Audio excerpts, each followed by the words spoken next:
ఈ వాక్యాన్ని వీక్షిస్తున్న సహోదరి సహోదరులందరికీ క్రీస్తు పేరట వందనములు. ఈరోజు వాక్యం ద్వారా దేవుడు మనతో చెప్తున్న మాట, నోటిని నాలుకను భద్రము చేసుకునేవాడు శ్రమల నుండి తన ప్రాణమును కాపాడుకునేను. సామెతల గ్రంథము 21వ అధ్యాయము 23వ వచనము. నిజమే. నరం లేని నాలుక ఎన్నైనా మాట్లాడుతుంది, ఎన్ని మాటలైనా తిప్పేస్తుంది.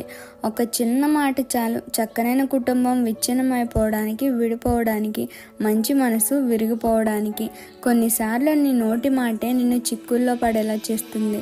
ఏముంది, నేనున్నా మీకు సంతోషంగా ఉండండి అని, మీకు ఏమైనా బాధ్యత నాదే అని, నేనే నీకు పెద్ద అని శపథాలు చేసేస్తావు. తీరా వారు సంతోషంగా లేక గొడవలు పడుతూ తప్పు వారిదే అయినా నీ వల్లే ఇదంతా అయింది అని, నువ్వే కారణమని నీ మీదకి తోసేస్తారు. ఒకరికి మాట ఇచ్చే ముందు జాగ్రత్త, ఒకరితో మాట్లాడేటప్పుడు జాగ్రత్త. ఒకప్పుడు మన కష్టాలు చెప్పుకుంటే బాగుపడడానికి ఇంకా సలహాలు ఇచ్చేవారు. ఇప్పుడైతే ఉన్న వాటికి ఇంకా జోడించి పాడు చేస్తున్నారు. కాబట్టి మనం ఒకరి దగ్గర మాట్లాడేటప్పుడు చాలా జాగ్రత్తగా ఉండాలి, అది ఎవరైనా సరే.